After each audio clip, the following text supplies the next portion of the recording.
Fair Use Copyright Act. Okay, everybody, this is Watch, Talk, and Act with another video talking about depression, what it's like to have depression, and clearly I don't know. So we're going to play the video, talk about it, see what we can get out of it. Let's play it. Depression, it's sort of a way of functioning. It's an illness. It's part of science. You can't really get rid of it. There is so much about depression that is still not understood. This does exist and it is a thing. I suffered from depression since I was 13 years old. I was around 19. 15. 13. 14. 13. 14. My depression really kicked in. I didn't know what depression was. I'm not sure if I had even heard about it. I just knew that I felt different within myself. I felt like a bit of an outcast. I felt like I wasn't normal. It's kind of like ivy. It's like ivy. You know, you can cut it off here, but it grows back up there. You don't know when or how it's going to hit, but sometimes it does, and the hardest bit is just keeping going. You feel like there is nothing in the world that's going to make you better, and you feel as though there's just no point. You can see people around you that love you and how much they love you, but you can't feel any of that love. It's crippling sometimes.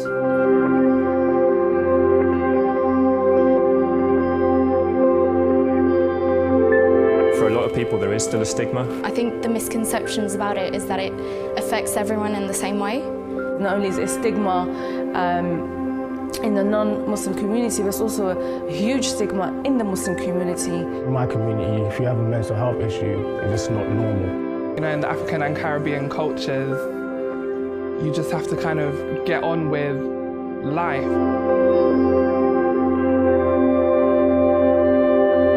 Sometimes people tell you to just think of life differently, just be happy, but it doesn't work like that. You don't want to feel like it's the only thing that can describe you.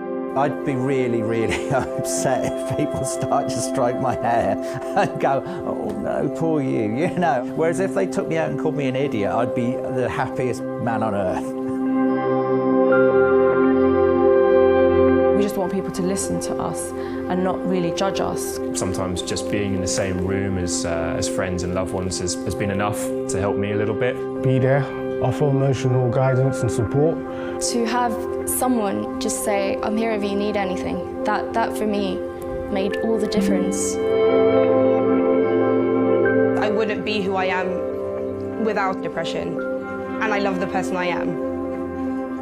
I never thought I'd say that.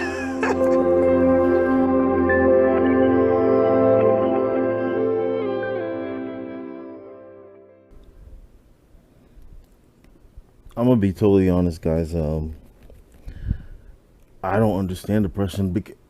Maybe it's me. I don't want to, you know, because this is a safe space. You know what I mean? I don't want to judge anybody, but I want to understand how is it you go from being happy one moment, and then the next moment you're totally sad, and you feel like, oh, nobody loves me, nobody cares for me. I just want to die. I don't get it. So I'm trying to understand, you know, because I've talked to a few people and they said, well, you know, I struggle from depression from time to time. Sometimes I'm suicidal. And I'm just thinking to myself, like, how? I can't fathom it. Like, how? But I don't know. Let's see something else. Almost half of us will suffer from depression at some point in our lives. But the condition remains badly misunderstood and therefore often poorly treated. At the heart of our collective difficulty with depression is a confusion about what it actually is, and in particular how it can be distinguished from a state that all of us know very well and with which it has a distracting number of similarities, namely sadness. It's because we unwittingly tend to apply to cases of depression a number of assumptions drawn from and better suited to an understanding of sadness that we end up suffering far more than we should. There are, on the surface, some notable similarities between those who are sad and those who are depressed. Both groups cry, both withdraw from the world, both complain of listlessness and a sense of alienation from their normal lives. But there is one categorical difference between depression and sadness. The sad person knows what they are sad about. The depressed person doesn't. And that's what I'm talking about, like, because anything can happen, you know what I'm saying? Death, whatever it is. You may lose a job, whatever. So this is what's the determining factor. Okay, makes sense. Sad people can, without difficulty, tell us what is troubling them. I'm sad that my grandmother has died, or that I lost my job, or that my friends are being unkind to me. And, though it might sound strange, this is precisely what the depressed person is not capable of doing. They may be tearful and at a very low ebb, but they can't conclusively put a finger on what has drained life of meaning for them. They simply say it has no meaning per se.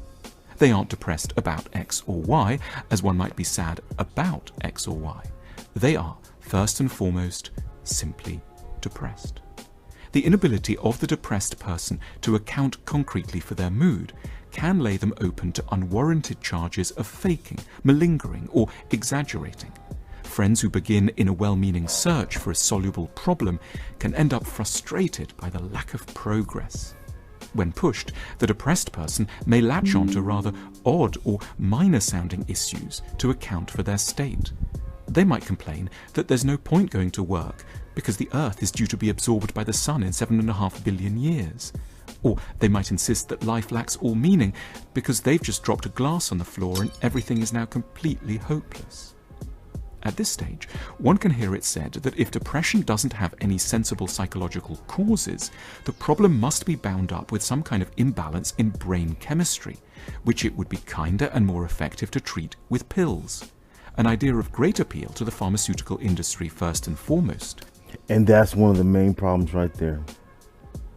And I'm going to tell you something, these things right here affect the mental breakdown of the person you probably were before you went through depression, or maybe even something like anxiety, because it does have a huge effect. But also to worried families and schools and employers who crave rapid and cost-effective solutions. But there is another approach to depression, which, though slower and more arduous, may be a great deal more effective in the long term. This stems from insights drawn from psychotherapy, the discipline that has, arguably, been able to understand depression better than any other. The basic premise of psychotherapy is that the depressed person isn't depressed, as they suggest, for no reason. There is a reason. They are very distressed about something, but that something is proving extremely difficult to take on board and has therefore been pushed into the outer zones of consciousness from where it wreaks havoc on the whole person. Is it like a person who's depressed is like constantly battling back and forth with what it is that they can't put their finger on it? That to me is just weird. It's almost like being a perfectionist but not getting the desired results, so you're depressed about it, but you don't know exactly what it is within that desired result that's depressing you in some weird, strange way. I don't know. Boundless feelings of nihilism. For depressives, realizing what they are concretely upset about would be too devastating. So they unconsciously choose to remain dead to everything, as opposed to very distraught about something. Depression is sadness that has forgotten its true causes. Forgotten because remembering may generate overwhelming, untenable feelings of pain and loss. What might these true causes be? Perhaps that we've married the very wrong person, or that our sexuality isn't what we once believed, or that we're furious with a parent for their lack of care in our childhood. In order to preserve a fragile peace of mind, one then chooses, though that may sound more willed than it is in reality, to be depressed rather than to have a realization. We pick unceasing numbness as protection against dreadful insight. To make things yet more difficult, the depressed person doesn't typically consciously feel that they are in fact lacking insight. They're not aware of a gap in their self-understanding. Furthermore, they are nowadays often taught to assume that they are just depressed, as one might be physically ill, a verdict that can be of appeal as much to the pharmaceutical industry as to certain people close to the patient with an interest in insights remain. You know what I feel like the process of healing for a depressed person can be? I feel like the first thing they have to do is ask a question, something simple like, why am I depressed? Where is this coming from? And just like sit down, take a piece of paper, write down a bunch of notes. Okay, this happened at this point in time. Just go through a timeline of what it was that maybe made you feel that way, so that you can create a solution of why you're feeling this way and how to get out of it. Because it's one thing to cope with it, but it's another thing to completely rid of that situation. And I'd rather completely rid of a situation that I'm going through as opposed to coping with it. Because who wants to cope with something that's making you feel outside of yourself, outside of your normal self, and you become a shell of yourself? It's uncomfortable. I'd rather create a solution and just get rid of it, if that's possible, specifically with depression. Buried. There's another key difference to note between sadness and depression. Sad people are grief-stricken about something out in the world, but they aren't necessarily sad about themselves. Their self-esteem is unaffected by their grief, whereas depressed people will characteristically feel wretched about themselves and be full of self-recrimination, guilt, shame, and self-loathing paranoia that may at tragic extremes culminate in suicidal thoughts. For psychotherapy, the origins of these violent moods of self-hatred lie in anger due for, but unable to be directed towards, someone else in the world, that has then turned against the sufferer. Wrathful feelings that should have gone outwards towards a partner who's relentlessly defensive or denies one's sex, or a parent who humiliated one in childhood. These feelings are instead driven back onto the sufferer and starts to attack them. The feeling, X has horribly let me down, turns into a very unpleasant but in some ways more bearable, I'm an unworthy and unbearable wretch. One becomes self-hating as a defense against the risks of hating someone. That sounds almost suicidal though. It's like, for instance, if I was suicidal, which I never been, but say for instance if I was, that's like a person who's suicidal saying, can you help me? Like, help me from myself? Okay, well, you can't help me, so guess what? I'm just gonna go ahead and kill myself. It makes no sense. Why make yourself suffer over and over for the traumas that other people created? Whereas you rather just face them like head on and just deal with them. Else. Also worth noting in all this is that in many cases depression is associated with an apparently opposite mood, a kind of euphoric state termed mania, hence the term manic depressive. The mania in question looks from a distance a bit like happiness, just like depression can look like sadness. But in one area in particular, the relationship between mania and happiness is identical to that between depression and sadness. The common element is a disavowed self-knowledge. In mania, one is euphoric, but cannot go into one's own deep mind and discover its bitter truths. Social media, right? Just stop to take a second of people who are always hanging out, going to parties, posting happy stuff. These people might be the ones who are actually going through depression. And we don't know about it, but they're pretending online like they're somebody else when in reality they're just trying to escape from who they really are in their own thoughts. So they just feel themselves or surround themselves with people so that they can get away from themselves. Maybe I never looked at it like that in social media, but this is making sense.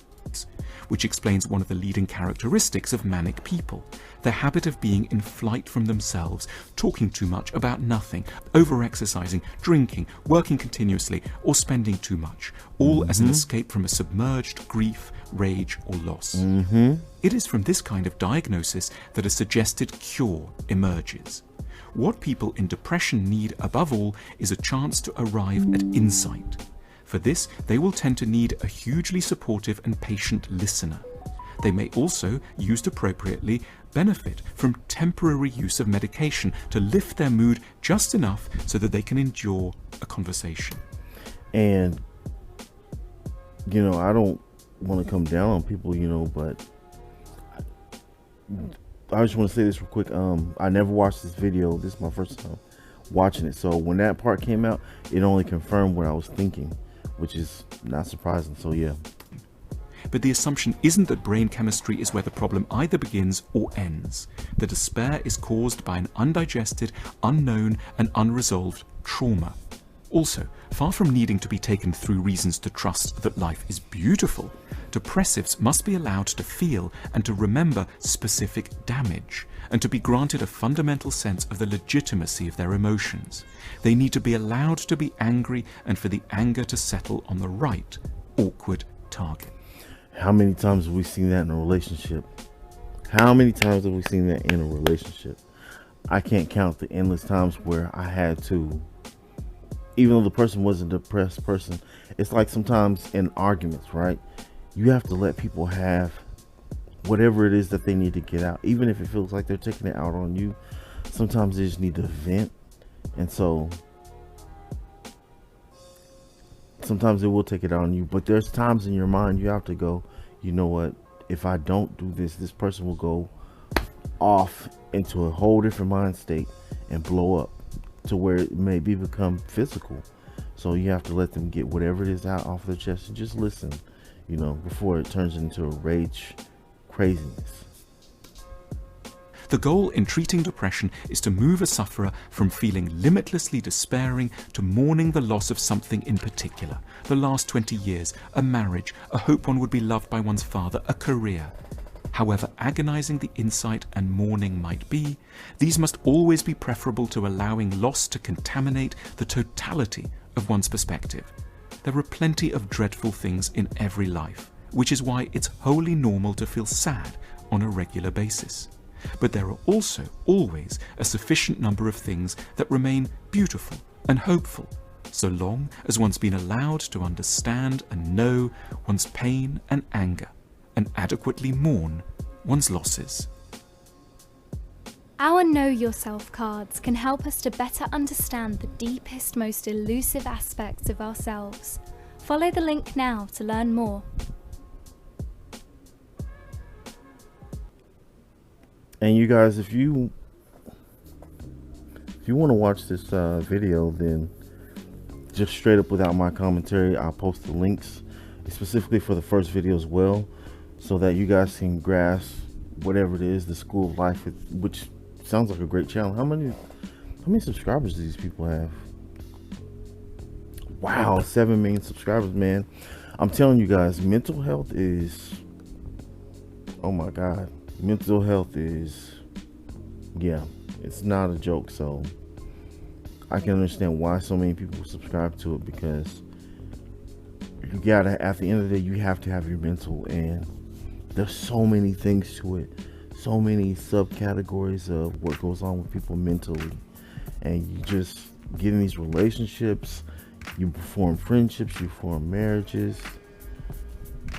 Craziness. This world is crazy, and we just need solutions. That's all this channel is about. Solutions on getting through our mental states, coping with each other, building up the individual self, and forming the self, which involves the male-female relationships and family, the nuclear family structure. That's what this channel is about. And you all watch, talk, and act, but don't just act, people. Create solutions. Peace.